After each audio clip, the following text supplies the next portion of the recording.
Durante una cena familiar con mi hijo y mi nuera, recibí un mensaje de un número desconocido.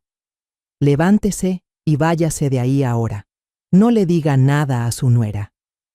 Decidí hacer caso y descubrí algo que me puso la piel de gallina. Unos días después, la policía llamó a su puerta. Me alegra que estés aquí. Quédate hasta el final de mi historia y cuéntame en los comentarios desde qué ciudad me estás viendo. Quiero saber hasta dónde ha llegado esta historia.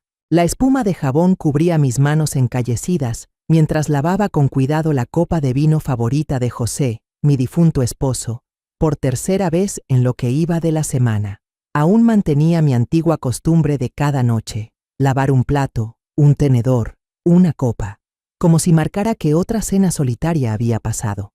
La cocina se sentía de repente inmensa, extrañamente vacía, sin el tarareo suave de él mientras me ayudaba a cocinar, sin esas regañinas cariñosas cada vez que dejaba migas de pan por toda la mesa. Sequé la copa y la puse en el escurridor, en su lugar de siempre, como un pequeño rincón sagrado para recordar los días cálidos que ya quedaron atrás. El refrigerador zumbaba como si tarareara una melodía solitaria, adornado con fotos viejas y descoloridas, sostenidas por imanes que no combinaban entre sí. Mi mirada se detuvo en una foto. Matías, mi hijo, el día de su graduación de secundaria. Entonces tenía apenas 17 años, sonreía de oreja a oreja con su toga de graduación, sus hombros aún delgados y la mano de José descansando sobre ellos. Todo antes de que las cosas se rompieran, antes de las discusiones, antes de que el dinero y el silencio se interpusieran entre nosotros. De pronto, el timbre del teléfono sonó estridente, como un cuchillo cortando de golpe el hilo de recuerdos que me envolvía. Me apresuré a buscar un trapo para secarme las manos, mientras el timbre insistía sin parar. Descolgué, sintiendo el frío del teléfono fijo contra la palma de mi mano. A través de mis lentes, entorné los ojos para ver el número en la pantalla. El corazón se me encogió. Era Matías. Por unos segundos me quedé inmóvil. 5 años de silencio entre madre e hijo, tan largos como un océano. La última vez que hablamos, se fue furioso cuando me negué a prestarle dinero para invertir en un negocio que yo veía lleno de riesgos. José seguramente habría manejado esa situación mejor que yo. Él siempre sabía decir lo correcto en el momento justo. ¿Hola? Mi voz sonó ronca, más grave de lo que esperaba. ¿Mamá? La voz de Matías tenía ese tono vacilante de antes, como cuando era niño, rompía algo importante y no sabía si lo iban a regañar. Soy yo. Apreté el teléfono, sintiendo el corazón golpear tan fuerte que parecía querer salirse del pecho. Matías, no pensé que... Lo sé, mamá. Sé que Dudó, y pude oír su respiración al otro lado de la línea. Ha pasado demasiado tiempo, mucho tiempo. Caminé lentamente hacia mi sillón de siempre, ese que José insistió en que comprara porque me sostenía bien la espalda. El cuero estaba gastado y brillante por los años, testigo de tantas noches viendo las noticias y mañanas de domingo haciendo crucigramas. ¿Estás bien, hijo?, pregunté. Estoy bien, mamá. De verdad muy bien. Isabela y yo estuvimos hablando, y nos dimos cuenta de cuánto extrañamos los días en que estabas con nosotros. Sentí que el corazón me dio un vuelco. ¿Nos extrañas? ¿Recuerdas? Esa palabra me trajo a la mente la familia, flotando en el aire, pesada y llena de dolor. La familia. Aquello que solía mantenernos unidos antes de que el orgullo, el dinero y el silencio obstinado levantaran muros fríos. Yo también los extraño, respondí, sorprendida de que la verdad saliera así de mi boca. Mamá, ¿te gustaría cenar con nosotros? Isabela dijo que quiere preparar el estofado de res que siempre te ha gustado, y podríamos hablar. Me refiero a hablar de verdad, de forma agradable y tranquila, como antes. Miré la foto familiar sobre la mesa a mi lado. Matías, Isabela, José y yo en su boda, hace 10 años, antes de que todo se derrumbara. José solía decir que, siendo familia, siempre habría forma de volver a estar juntos sin importar lo que pasara. Solo hacía falta tiempo. ¿Cuándo, hijo?, pregunté. Sé que es algo rápido, pero... ¿Esta noche? Isabela ya empezó a cocinar y no queremos esperar más. De verdad queremos verte. Escuché en su voz algo que ablandó mi corazón. Una sensación frágil que conocía bien, como cuando él era niño y se acurrucaba temblando en mis brazos cuando tronaba afuera. Tal vez José tenía razón. Tal vez mi corazón sí podía sanar. ¿A qué hora, hijo?, pregunté. A las 7:30.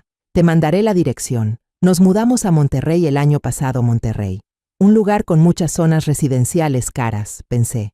Pero Matías siempre fue así de ambicioso. Está bien, iré. Su voz se suavizó. Gracias, mamá, por darnos otra oportunidad. Después de colgar, me quedé sentada en silencio mientras la habitación comenzaba a llenarse de sombras. Tomé la foto familiar con las manos temblorosas. José me sonreía desde el marco. Casi podía escuchar su voz susurrando. Es hora, Elena. Es hora de volver. El tono final de la llamada dejó un silencio extraño en mí. No vacío, sino lleno de esperanza. Volví a colocar la foto sobre la mesa y me levanté de la silla con una determinación que no sentía desde hacía años. Esta noche sería diferente. Esta noche volvería a tener a mi hijo a mi lado. Arriba, mi dormitorio parecía un museo de recuerdos. Los libros de colección de José seguían ordenados en el estante, con el polvo flotando en la luz del atardecer que se filtraba por las cortinas de encaje. Abrí el armario, pasé la mano por las camisas viejas, los suéteres gastados, hasta que mis dedos tocaron el vestido azul marino, aún dentro de su funda de plástico. Sentí la tela gruesa y firme entre mis dedos. Era una mezcla de lana que José insistió en elegir cuando me sorprendió con ese vestido para la graduación de Matías. Necesitas algo elegante para las ocasiones importantes, me dijo mientras acomodaba con cuidado el hombro del vestido. Y sí, nuestro hijo se graduó. Coloqué el vestido sobre la cama y recordé con orgullo aquel día, entrando al auditorio del brazo de José, viendo juntos a Matías cruzar el escenario. Ese vestido me acompañó en tantas fiestas, firmas, aniversarios y también cuando fui a hacer el acta de defunción de José. Esta noche sería testigo de otro momento decisivo. El agua caliente de la ducha relajó músculos que no sabía que había mantenido tensos todos estos años. Mientras me cepillaba el cabello, de pronto me encontré con mi reflejo en el espejo. Unos ojos que brillaban, llenos de esperanza. ¿En qué momento había envejecido? Las arrugas alrededor de mis ojos se habían hecho más profundas y las canas ya cubrían por completo mis sienes. ¿Se habrá dado cuenta Matías? ¿Y Isabela? ¿Habrá notado lo sola que me siento? En el tocador del baño, el frasco de perfume Chanel número 5 seguía allí. Fue un regalo de Navidad que José me compró. Lo toqué suavemente, lo tomé y lo rocié en algunos puntos de mi vestido. Cuando terminé de vestirme, me quedé frente al espejo, dándome una última mirada. El vestido aún me quedaba bien, aunque un poco más holgado. Elegí una botella de tequila añejo del armario, como un obsequio para reconciliarnos, algo que cerrara asuntos pendientes del pasado y llevara un poco de esperanza al futuro que tenía por delante. Bajé del autobús en la terminal central de Monterrey justo cuando el reloj marcaba las 8 de la mañana.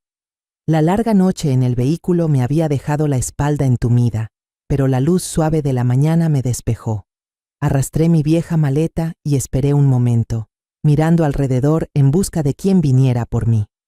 No tardé en ver a un hombre con uniforme negro y una placa con el nombre Daniel, junto a una SUV reluciente. Sostenía en alto un cartel que decía Señora Elena. Me acerqué y asentí levemente. Daniel inclinó la cabeza a modo de saludo y con voz cortés dijo: Buenos días, vengo a recogerla por encargo del señor Matías. Con cuidado, tomó mi maleta, la colocó en la cajuela y abrió la puerta para que subiera. Durante el trayecto, Daniel inició la conversación, con un tono pausado, como para relajar el ambiente. El señor Matías está muy ocupado, pero es muy amable. Usted es su mamá, ¿verdad? Siempre habla de usted.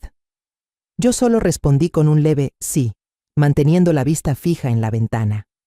Las amplias avenidas de Monterrey se desplegaban ante mí, flanqueadas por casas tan majestuosas como castillos. Portones de hierro sólidos, jardines recortados con precisión como campos de golf. Pensé para mis adentros que Matías debía estar viviendo bien. En parte me alegré por él, pero esa sensación de distancia seguía pesando.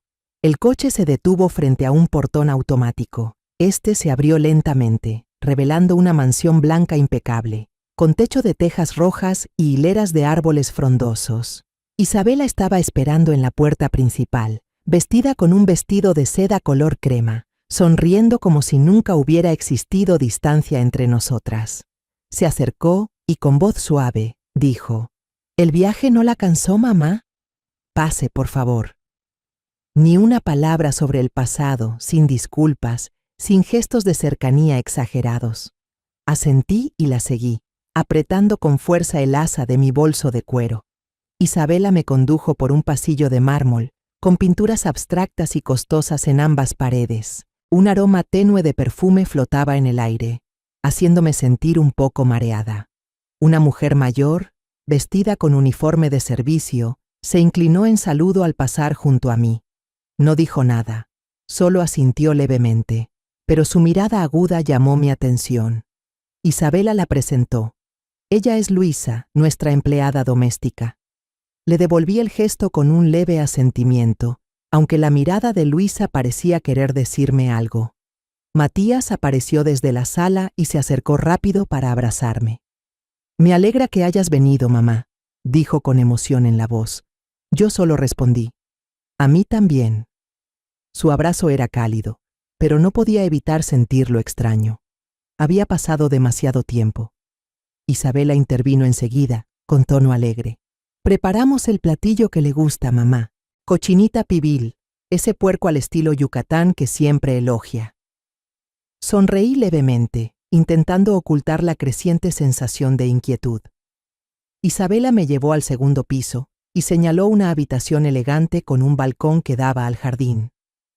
La cama tenía sábanas blancas impecables, cortinas de seda suaves, pero la habitación estaba vacía, sin ningún objeto personal.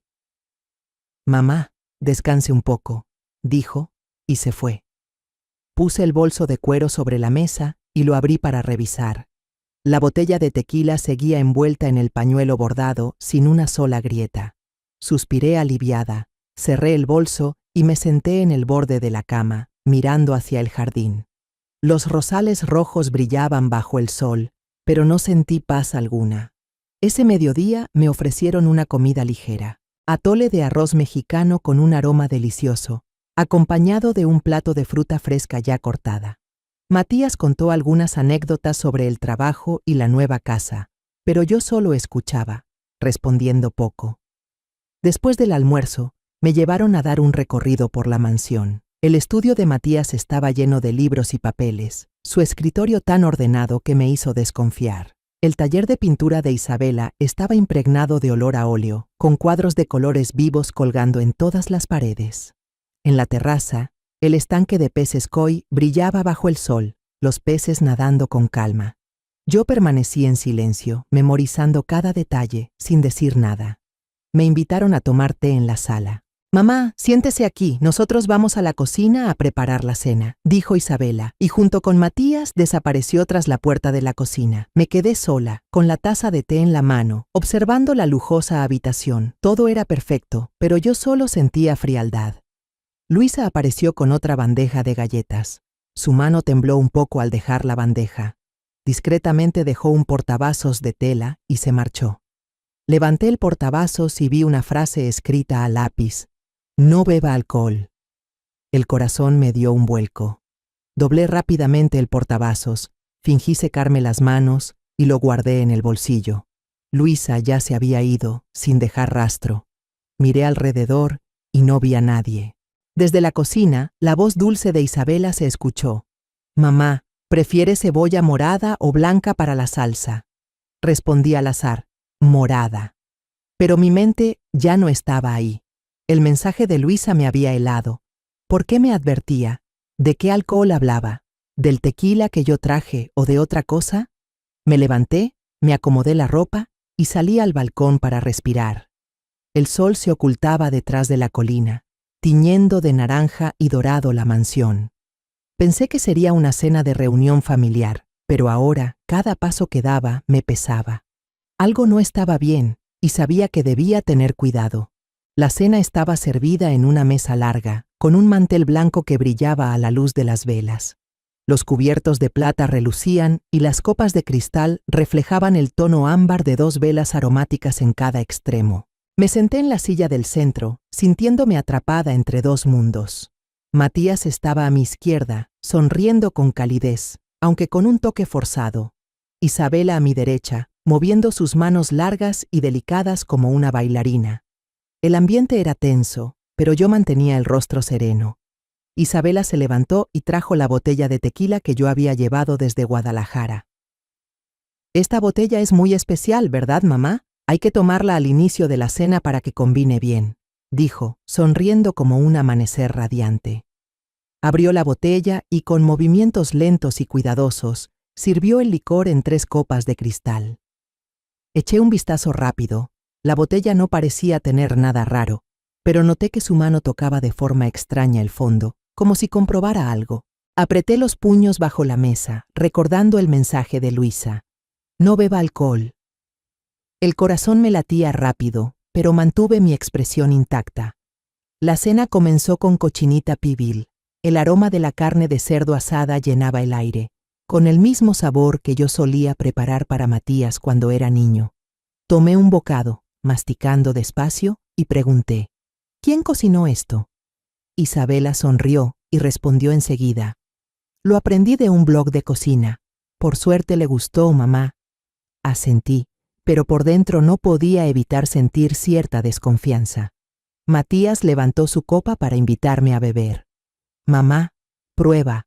Hace mucho que no brindamos juntos». Choqué mi copa con la suya, pero solo mojé mis labios, sin tragar. Él volvió a servirme vino, aunque la copa todavía estaba más de la mitad llena.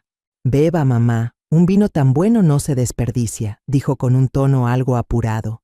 Isabela empujó un vaso de jugo de naranja hacia mí y comentó: «Esto es buenísimo para bajar el alcohol, mamá, pruébelo». Tomé el vaso, pero solo fingí beber, mientras observaba de reojo a los dos. Reían y conversaban, pero sus miradas se deslizaban hacia mí, como si esperaran algo. El ambiente de la comida estaba lleno de halagos exagerados. «Mamá, se ve mucho más joven de lo que es», dijo Isabela con voz dulce como la miel. «Es cierto, sigue tan aguda como siempre», añadió Matías, riendo fuerte. Yo solo respondí con un «ajá», intentando no mostrar mi sospecha. Pero después del plato principal, Isabela preguntó de repente: «Mamá, usted dijo que aún tenía todas las acciones de la cadena de restaurantes, ¿verdad?». La pregunta fue como un cuchillo directo al pecho. Matías intervino de inmediato. «Si está pensando en retirarse, nosotros podemos encargarnos de todo. Solo queremos que descanse y disfrute de su vejez. Ya ha trabajado demasiado». Respondí suavemente: «No lo he pensado todavía». Pero el tono de voz de ambos, la forma en que preguntaban, tan directa y apresurada, me heló la sangre. ¿Qué querían?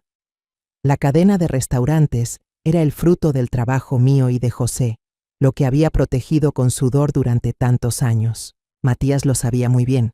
Entonces, ¿por qué hablaba como si quisiera que yo lo dejara todo así de fácil?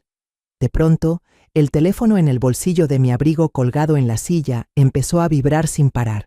Miré de reojo a Matías e Isabela. Ambos seguían riendo, pero sus ojos parecían fijos en mí. Me levanté con la excusa: «Voy por una toalla para las manos». Al tomar el teléfono, vi 3 llamadas perdidas de un número desconocido. Luego llegó un mensaje, solo una línea en mayúsculas: «Levántese y váyase de ahí ahora. No le diga nada a su nuera». Sentí que el corazón se me apretaba. Alcé la vista y vi a Matías e Isabela mirándome fijamente. Isabela sonreía, pero esa sonrisa ahora me parecía más falsa que nunca. Intenté mantener la voz serena y dije: «Me siento un poco mareada. Tal vez el vino estaba muy fuerte». Me apoyé en la silla, fingiendo perder el equilibrio. Matías se levantó enseguida y me ofreció su brazo. «Déjame llevarte, mamá». Aparté su mano y esbocé una sonrisa leve. «No hace falta. Puedo sola». Salí del comedor con pasos lentos, aunque la cabeza me daba vueltas.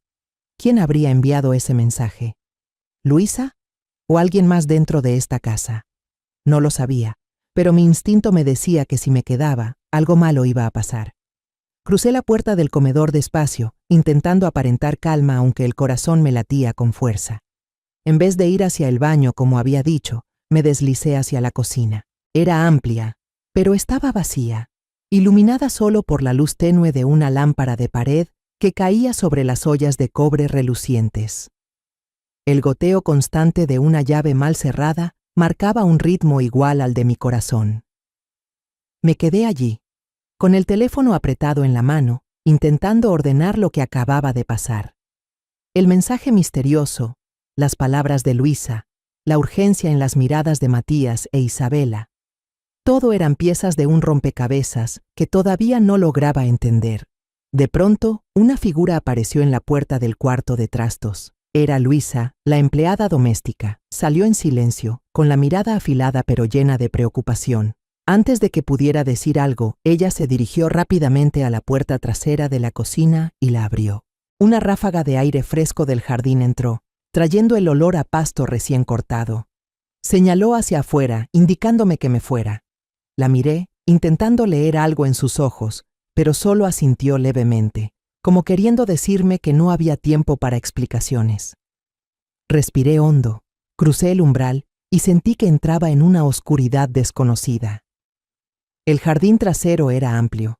Los rosales ahora no eran más que siluetas negras bajo la luz de la luna.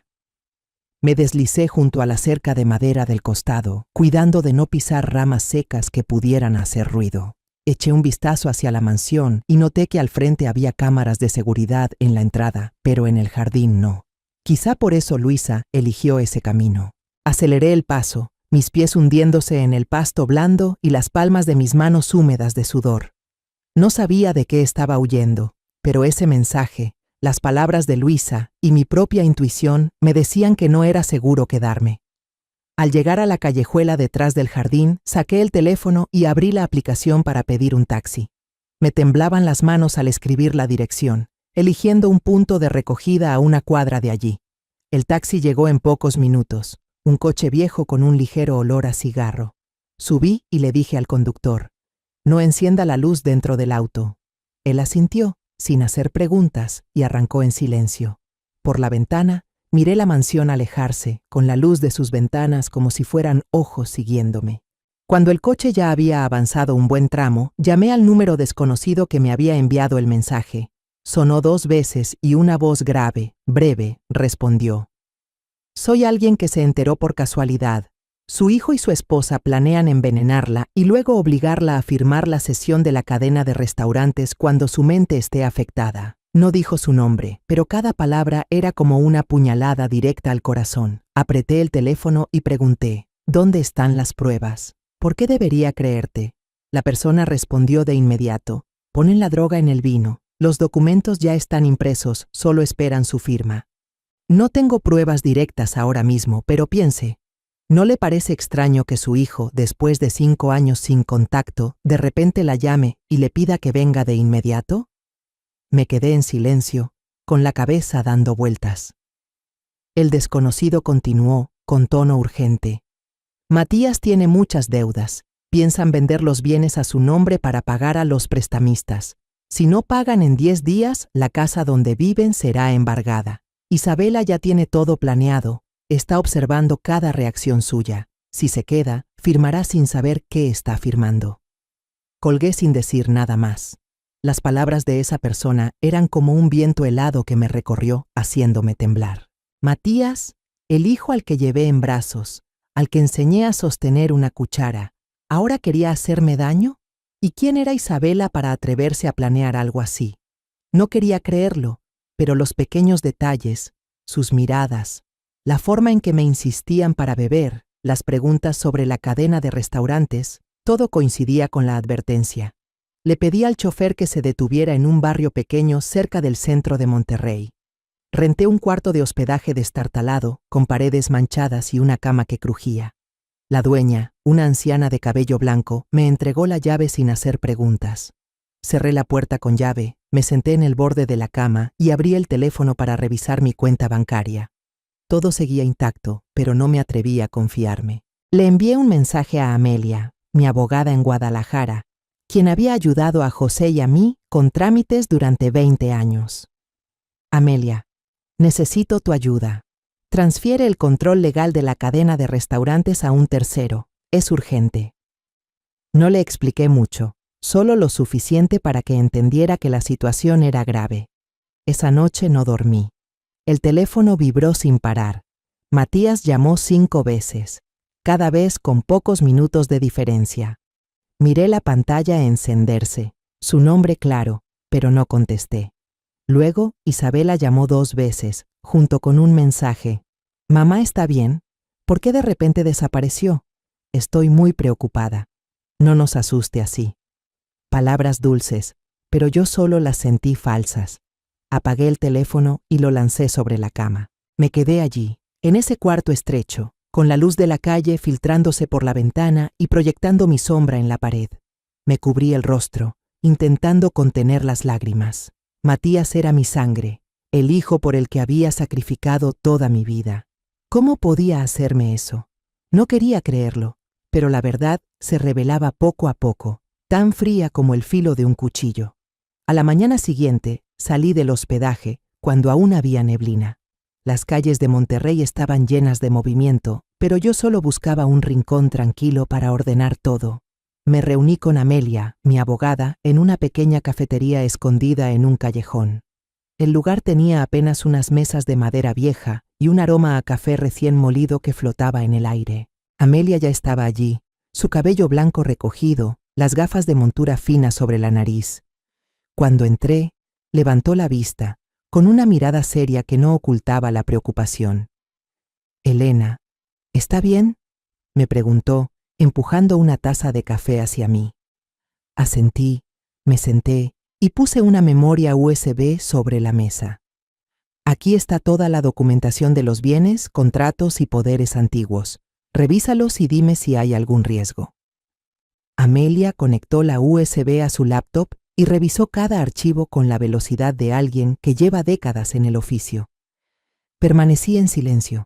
Tomé un sorbo de café, pero el amargor no me despejó. Tras unos minutos, Amelia frunció el ceño y giró la pantalla hacia mí. «Hay una solicitud de acceso al registro mercantil de la cadena de restaurantes de hace 2 días.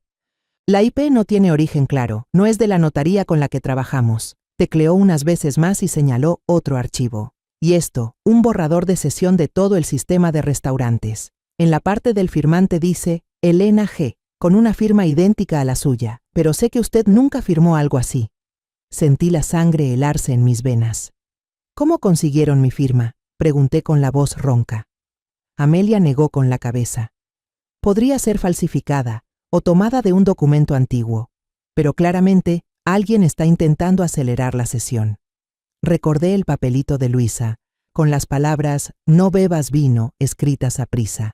Lo saqué del bolsillo y se lo entregué a Amelia. Creo que quien me advirtió por mensaje fue Luisa, la empleada de la casa de Matías. Ella sabe algo de este plan. Amelia tomó el papel, lo leyó con atención y asintió. «Esto es una prueba importante. Guárdelo bien. Yo enviaré un escaneo a la notaría hoy mismo para que sirva como testimonio. Necesitamos registrar una orden de bloqueo de transferencia de bienes en las próximas 48 horas antes de que cualquier documento falso sea presentado». Salí de la cafetería con la cabeza dando vueltas, pero más decidida que nunca. Fui directo a una pequeña oficina en las afueras de Monterrey, donde trabajaba Rubén, un ex-detective. Rubén había sido cliente habitual en el restaurante que José y yo teníamos, un hombre callado pero de fiar. Al empujar la puerta, lo encontré sentado detrás de un escritorio desordenado, lleno de papeles y con una taza de café frío. «Señora Elena, ¿cuánto tiempo sin verla?», dijo levantándose para darme la mano. No di rodeos y fui directo al grano. Necesito que investigue a Isabela, mi nuera. ¿Quién es? ¿Qué deudas tiene? ¿Qué hay en su pasado? Necesito saberlo todo. Rubén asintió y anotó rápido en una libreta. Tendré la información en 2 días. Dígame dónde localizarla. Le di el número de teléfono nuevo que había comprado esa misma mañana y me fui. Esa noche dejé la vieja pensión, temiendo que Matías o Isabela pudieran dar conmigo. Renté un cuarto pequeño en una casa de huéspedes en una zona residencial de Apodaca, no muy lejos del centro de Monterrey. El dueño, un hombre de mediana edad con una sonrisa amable, no preguntó nada cuando le di un nombre falso. La habitación era estrecha, con una cama individual, una pequeña mesa de madera y una ventana que daba a un callejón oscuro. Cerré la puerta, corrí las cortinas y me senté a repasar todo. No abrí redes sociales ni respondí llamadas de Matías o Isabela. Mi teléfono viejo, ya apagado, estaba guardado en mi bolso. Sabía que si revelaba mi paradero, las cosas podían empeorar. Al amanecer, cuando los primeros rayos de sol se filtraban por la cortina del pequeño cuarto en Apodaca, mi teléfono vibró. Era Rubén, con una voz grave y un poco ronca, como si acabara de despertar tras una noche de trabajo. Señora Elena, tengo más información sobre Isabela y Matías, dijo. Me incorporé de golpe, apretando el teléfono, lista para escuchar lo que sabía que me rompería el corazón. Rubén no se anduvo con rodeos. Isabela no tiene un trabajo estable. Hace 3 años estuvo involucrada en la quiebra de una empresa en Puebla. Además, es socia en un casino ilegal y tiene vínculos con una banda de usureros en la zona. Respiré hondo, tratando de mantener la calma. ¿Y Matías? Pregunté con un leve temblor en la voz.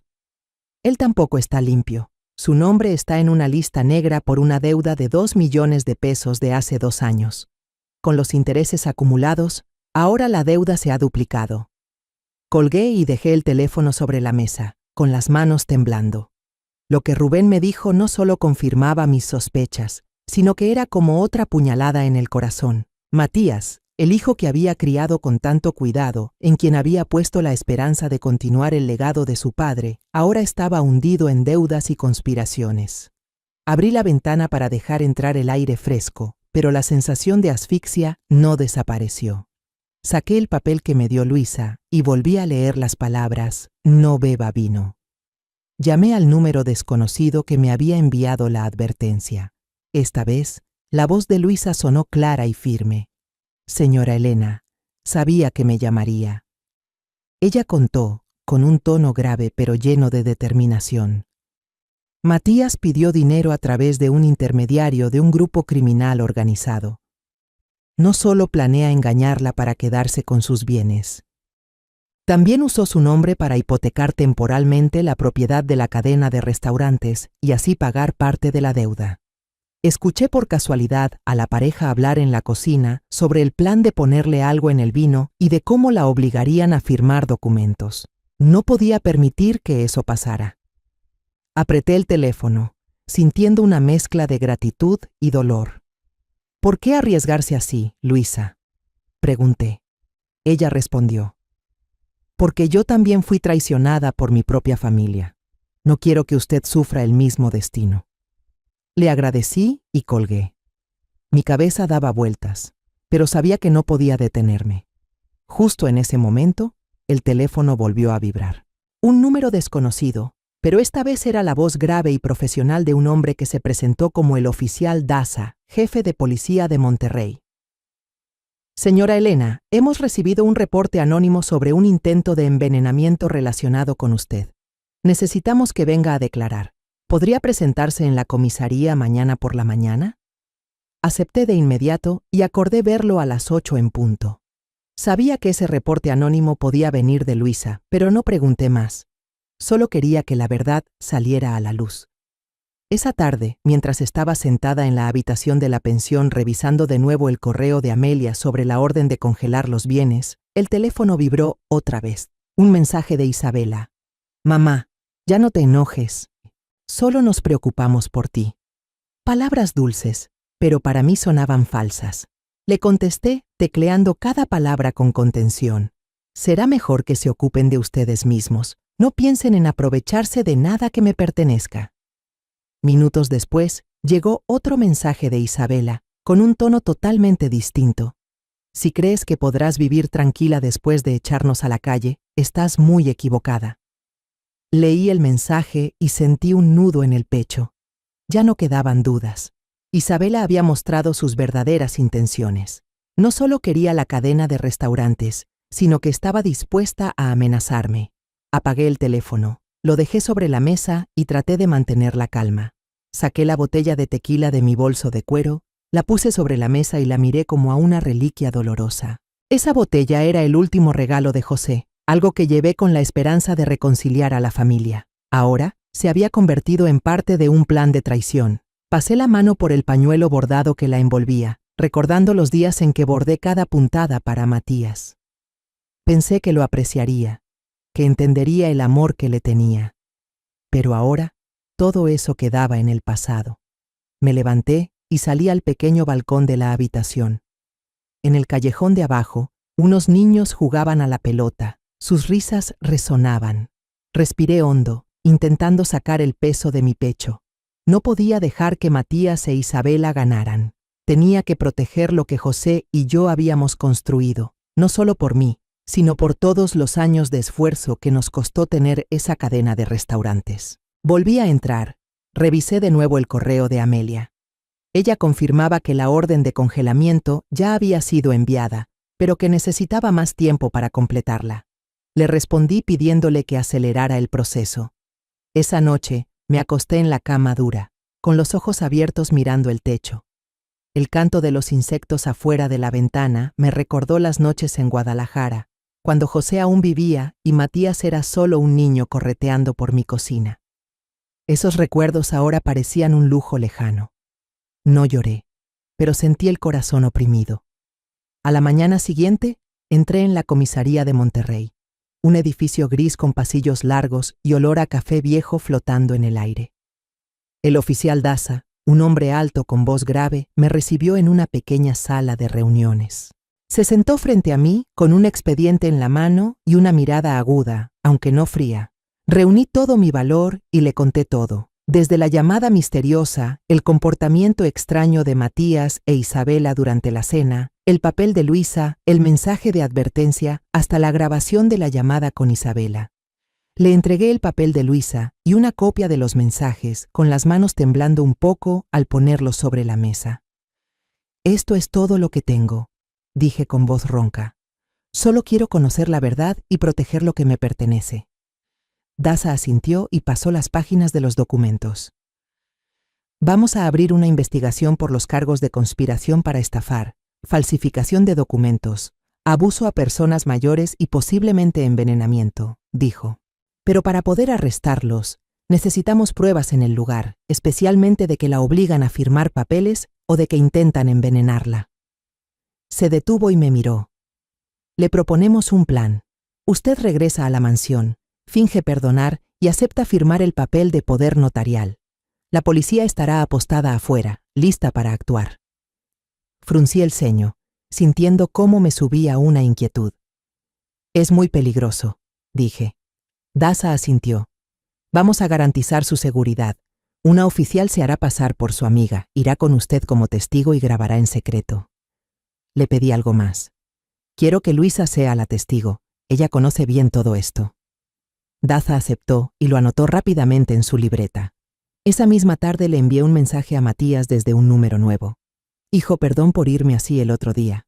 Quiero volver, cenar otra vez para reconciliarnos». Tecleé cada palabra con las manos temblando levemente, como si estuviera entrando en una partida de ajedrez peligrosa. Matías respondió de inmediato. «Mamá, me alegra mucho. Ven esta noche, te esperamos».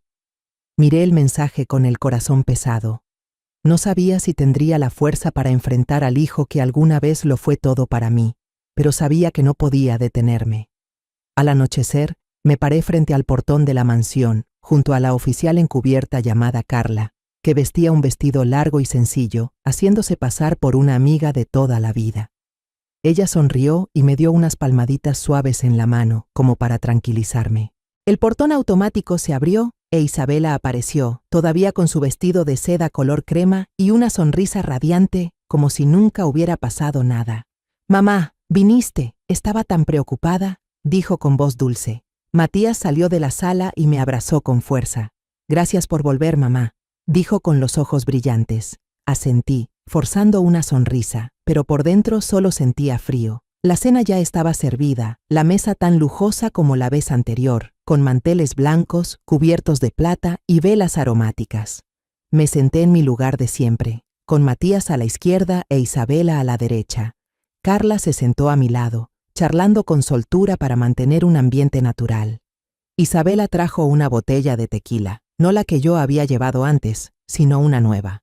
«Esta vez preparamos un licor especial para ti, mamá», dijo, llenando mi copa. «Ahora sí vas a beber, ¿verdad?», preguntó, con voz suave pero una mirada afilada como cuchillas.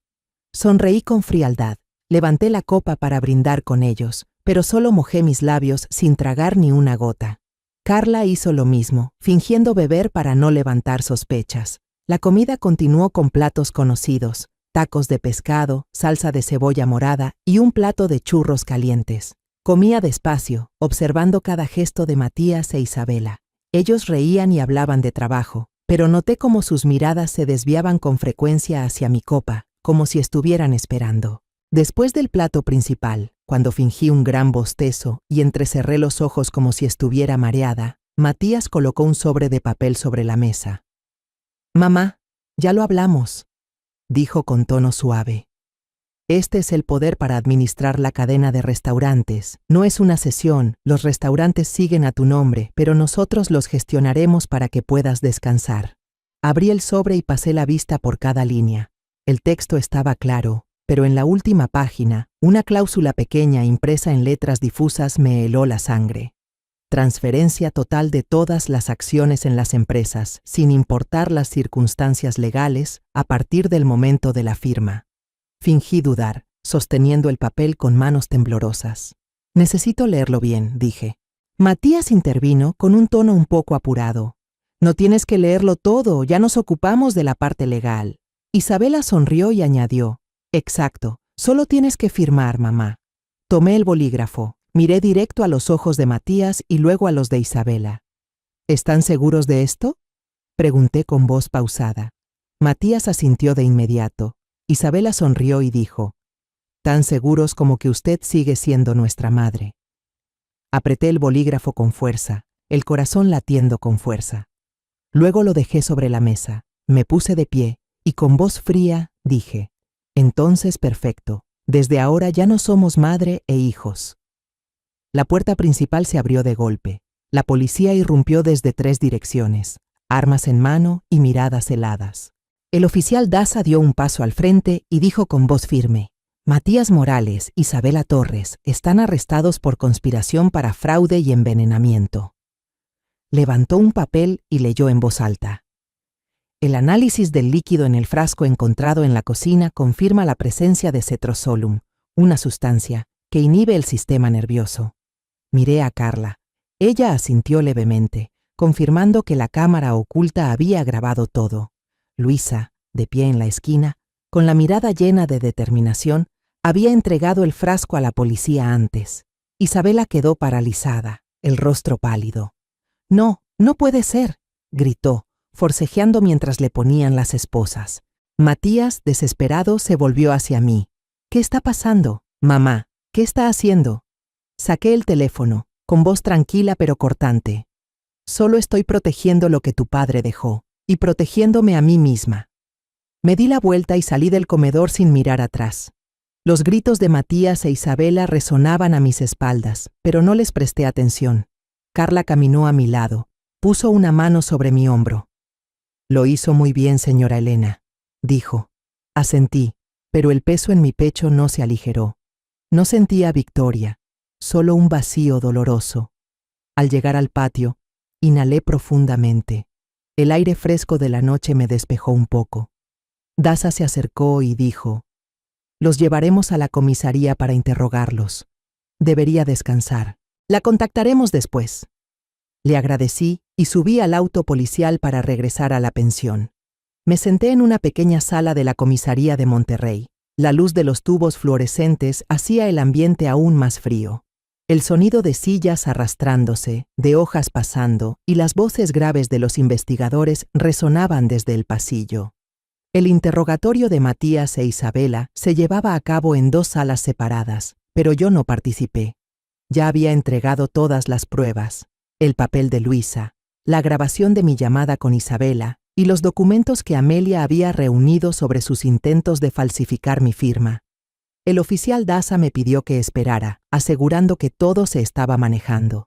Asentí, aunque el peso en mi interior no disminuía. No quería escuchar la voz de Matías o de Isabela, no quería verles la cara. Lo que habían hecho era suficiente para borrar cualquier recuerdo de una familia que alguna vez fue feliz. Amelia llegó con una pequeña maleta que contenía los contratos originales notarizados y el inventario de bienes de la cadena de restaurantes.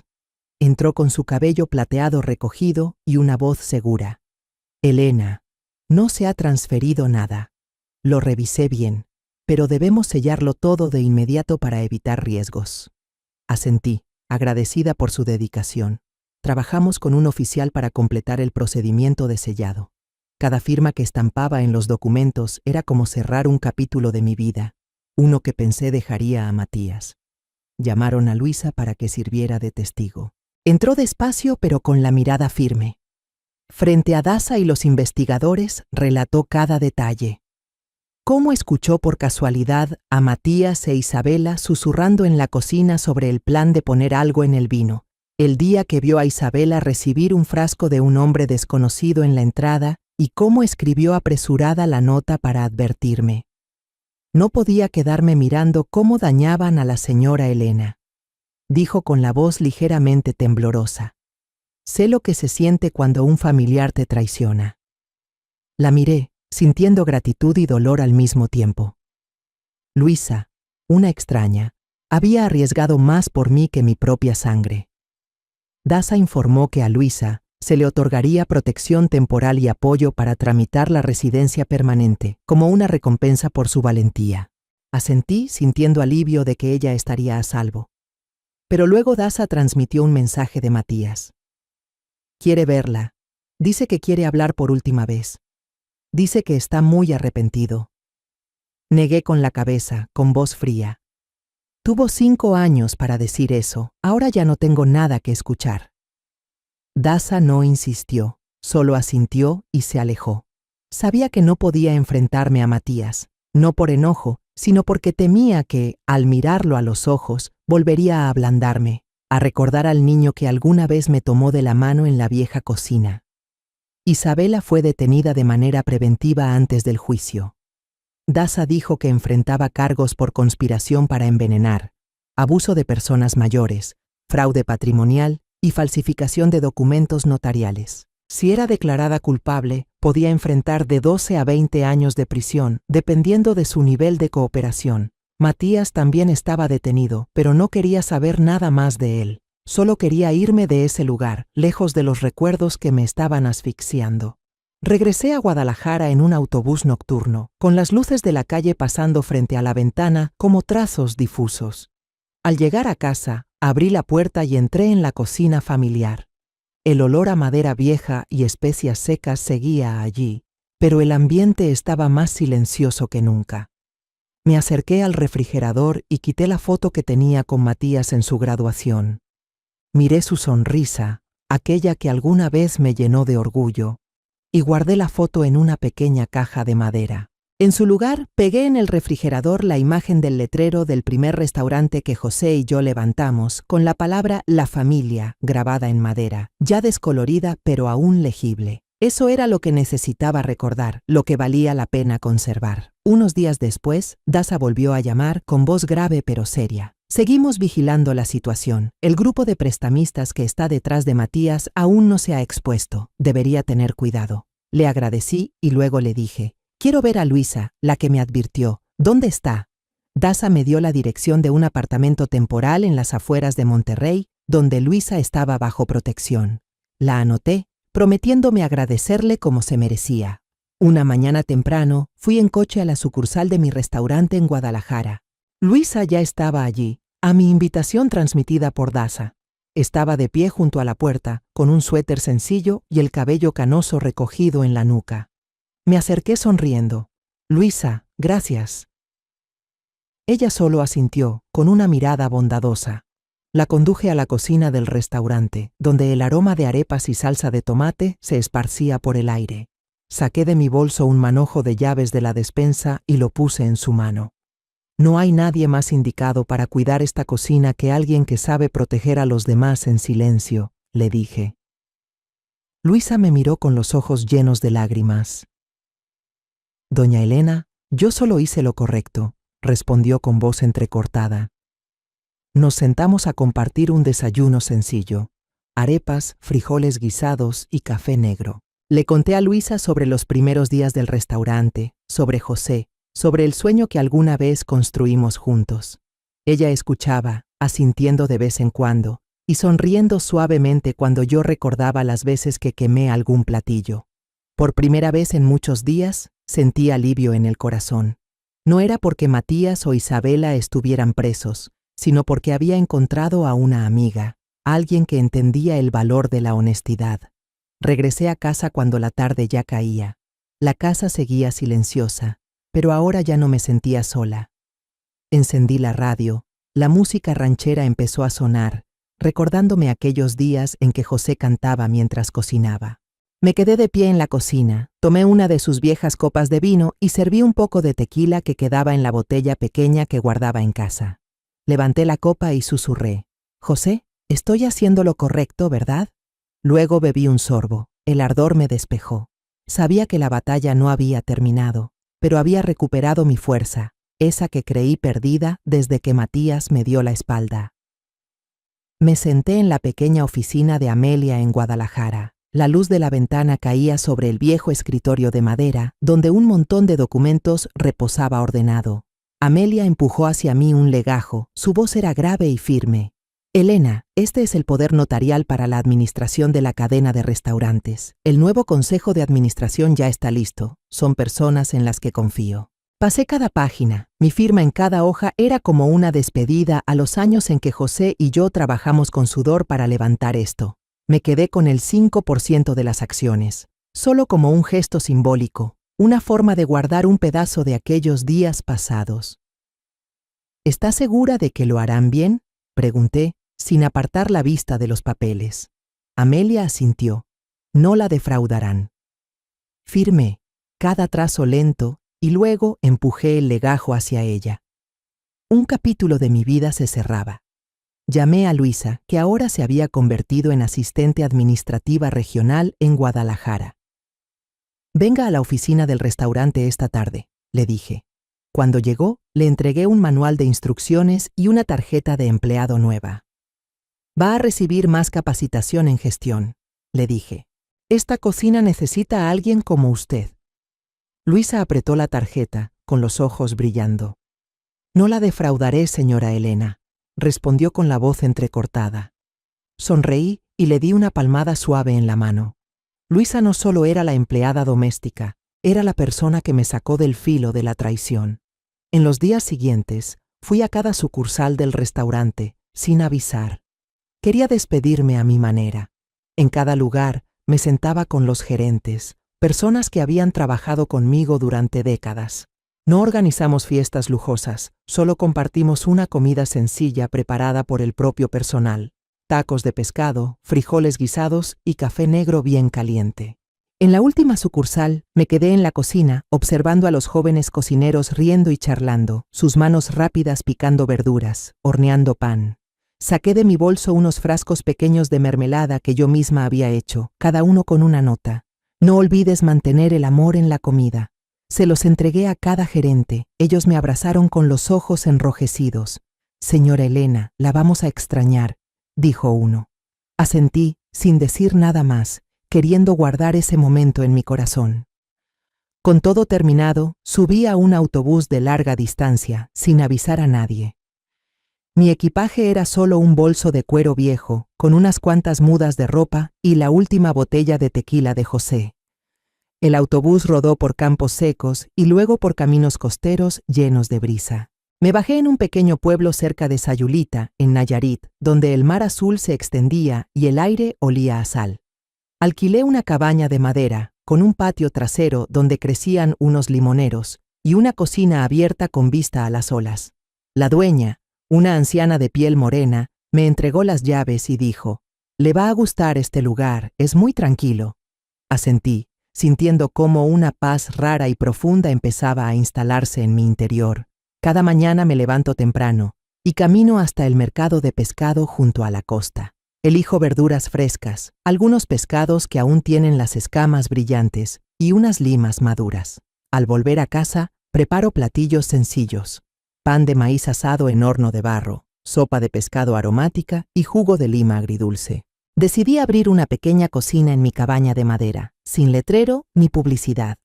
Solo es un lugar donde los trabajadores, pescadores y mujeres solteras de la zona pueden pasar a comer un plato abundante a bajo precio, o gratis si no tienen dinero. Los niños del pueblo empezaron a llamar a mi lugar la casa de Doña Elena. Suelen correr por el patio, agitar la mano y gritar: «Doña Elena, ¿mañana puedo comer pan de maíz?». Yo sonrío, asiento con la cabeza y siento un calor extraño en el corazón. Un mes después, recibí noticias de Amelia. Matías e Isabela habían sido acusados formalmente y esperaban la fecha del juicio. La prensa comenzó a hablar del caso, llamándolo el fraude de herencia de Monterrey. No leí los periódicos ni quise escuchar más sobre ellos. Solo quería olvidarlo, vivir lo que me quedaba sin la sombra de la traición. Una tarde, mientras recogía la mesa del patio, llegó una carta con la letra clara de Luisa en el sobre. «Gracias por confiar en mí», escribió. «Gracias a usted, ya no soy solo la que limpia la cocina. Estoy aprendiendo a administrar y le prometo que mantendré su cocina siempre llena de amor». Doblé la carta, sonreí y sentí un poco de orgullo. Luisa había encontrado su propia luz, como yo estaba encontrando la mía. Un día, cuando el sol doraba el mar, un hombre sin hogar se acercó. Estaba delgado, con la ropa desgastada, y se quedó de pie en silencio frente al patio. «No tengo dinero, solo quisiera un plato de arroz caliente», dijo en voz baja. Asentí e invité a que se sentara en la mesa de madera afuera. Serví un plato de sopa de pescado humeante y añadí un trozo de pan de maíz crujiente al lado. Comió despacio, y sus ojos se iluminaron al morder el pan. «Gracias, señora», dijo con voz entrecortada. Sonreí sin cobrarle nada, y solo le dije: «Venga mañana también». Él asintió y se marchó, su figura perdiéndose en la luz del atardecer. Me quedé en el patio, mirando las olas golpear la orilla. A lo lejos, se escuchaban las risas de los niños mezcladas con el sonido del viento. Ya no era Elena, la dueña de una cadena de restaurantes, ni la madre de Matías. Ahora era doña Elena, la del pueblo, la que cocina comidas sencillas y abre su puerta a quien necesite un lugar donde sentirse en casa. Sé que el juicio de Matías e Isabela pronto terminará, pero no me interesa el resultado. He encontrado una nueva vida, un nuevo letrero, no grabado en madera, sino en el corazón de quienes pasan por mi cocina. Cada mañana en Sayulita, me levanto cuando apenas asoma el amanecer, tiñendo de oro el mar brillante. Abro la puerta de la cabaña y salgo al patio, respirando el aire salado mezclado con el aroma de los limoneros que tengo en la parte trasera. Hoy, como todos los días, me preparo para abrir la cocina. Coloco una maceta pequeña en la entrada, unas margaritas silvestres recogidas al borde del camino, puestas en un viejo jarrón de barro. Los niños del pueblo pasan corriendo, con los pies descalzos sobre la arena, saludando a gritos. «Buenos días, doña Elena». Yo sonrío, les devuelvo el saludo y siento el calor suave del sol de la mañana. Me llaman doña Elena como si siempre hubiera sido parte de este lugar, aunque no llevo aquí ni un año. Entro a la cocina y enciendo el pequeño horno de barro. El sonido de la leña crepitando marca el ritmo. La olla de sopa de huesos empieza a hervir. Su aroma se mezcla con el humo ligero que sube del fuego. Pico unas zanahorias, añado un poco de cebolla y cilantro y remuevo la sopa. Hoy también haré pan de maíz, el favorito de los niños del pueblo. Amaso la masa, con las manos cubiertas de harina, y esa sensación me recuerda los primeros días del restaurante con José. En aquel entonces, también hacíamos todo a mano, sin máquinas, sin prisas, con la única alegría de ver a los clientes disfrutar cada bocado. Un anciano del pueblo, don Miguel, pasó caminando lentamente con su bastón. Se detuvo y me miró mientras yo limpiaba las mesas del patio. «Su anillo de boda es viejo, pero todavía brilla mucho», dijo, señalando el anillo de plata en mi mano. «¿Por qué no se lo quita?» Sonreí y acaricié suavemente el anillo, ya gastado en los bordes, pero que seguía reluciendo bajo el sol. «Porque nunca he olvidado a mi esposo», respondí, «pero aprendí a olvidar las cosas que él no hubiera querido que guardara para siempre en mi corazón». Don Miguel asintió, como si entendiera lo que decía, y siguió su camino, su figura delgada perdiéndose por el sendero de arena. Al mediodía, mientras servía sopa a un grupo de pescadores que pasaban por allí, apareció el cartero del pueblo con una carta en la mano. «Señora Elena, carta del juzgado», dijo, entregándome un sobre blanco con un sello rojo. Me limpié las manos en el delantal y abrí la carta. Era el resultado del juicio de Matías e Isabela. Matías fue condenado a 18 años de prisión, sin reducción de pena, por el delito de fraude intencional contra un familiar. Isabela recibió 12 años, más 5 años de inhabilitación para participar en actividades comerciales después de cumplir la condena. La policía también estaba ampliando la investigación sobre la red de usureros detrás del caso. Cuando terminé de leer, doblé la carta sin sentir alegría ni satisfacción. Solo había un vacío pesado en mi interior. Entré a la casa. Abrí la pequeña caja de madera que estaba en el estante alto y puse la carta junto a la foto de boda de Matías, las recetas antiguas de José y el pañuelo bordado que alguna vez llevé a Monterrey. Cerré la caja con llave y la empujé hasta la esquina del estante, como queriendo cerrar un capítulo doloroso de mi vida. Unos meses después, Luisa llegó a Sayulita para pasar sus primeras vacaciones. Traía a su pequeño nieto, Juanito, un niño vivaz con una sonrisa radiante. La recibí en el patio y abracé a Luisa con fuerza. «¿Llegaste? Entra, ya tengo la comida lista», le dije, guiándolos hacia el porche, donde había dispuesto una mesa sencilla. Sopa de pescado, tortillas de maíz y una jarra de jugo de lima. Juanito corría por el patio persiguiendo a unos gatos callejeros, mientras Luisa y yo nos sentábamos a conversar como dos viejas amigas. Me habló de su trabajo en un restaurante de Guadalajara, de las veces que estuvo en la cocina dirigiendo a los chefs jóvenes y del orgullo que sentía al ser llamada asistente ejecutiva. «Usted me dio la oportunidad de vivir de otra manera», dijo Luisa, con los ojos brillantes. Le tomé la mano y respondí, «Y usted me dio la oportunidad de sobrevivir». Comimos, reímos, y por primera vez en mucho tiempo sentí que tenía una familia, aunque no de sangre.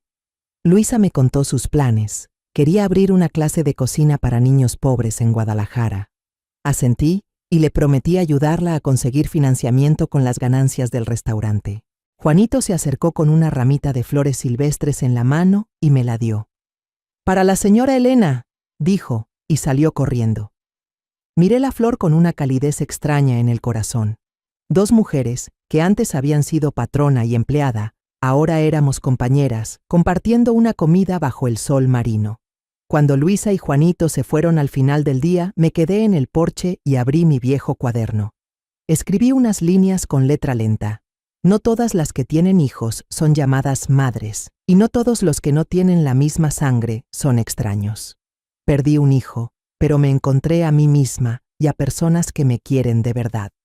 Cerré el cuaderno, lo dejé sobre la mesa y me levanté para mirar el mar. Una brisa ligera soplaba, trayendo el sonido constante de las olas. Las risas de los niños en la calle seguían sonando, como una canción familiar del pueblo. Volví a la cocina y empecé a preparar el día siguiente. Una nueva tanda de masa para tortillas, unos pescados frescos que había comprado en la mañana y una jarra de jugo de maracuyá. Mi vida ya no giraba en torno a intrigas o planes ocultos. Era sencilla, llena de amor, y yo, ahora, era una madre distinta. No la madre de Matías, sino la señora Elena de todo un pueblo, donde encontré la paz y un nuevo sentido para mi vida. La historia que contamos es ficticia, pero está basada en algunos hechos reales. Los nombres y lugares han sido cambiados para proteger la identidad de quienes estuvieron involucrados. No contamos esto para juzgar, sino con la esperanza de que alguien escuche y se detenga a pensar. ¿Cuántas madres están sufriendo en silencio dentro de su propia casa? Siento verdadera curiosidad. Si fueras tú en mi lugar, ¿qué harías? ¿Elegirías callar para mantener la paz o te atreverías a enfrentarlo todo para recuperar tu voz? Quiero saber lo que piensas, porque cada historia es una vela que puede iluminar el camino de alguien más. Dios siempre bendice, y yo creo firmemente que el valor nos lleva a días mejores. Mientras tanto, en la pantalla final te dejo 2 de las historias más queridas del canal. Te aseguro que te sorprenderán. Gracias por haberte quedado hasta aquí.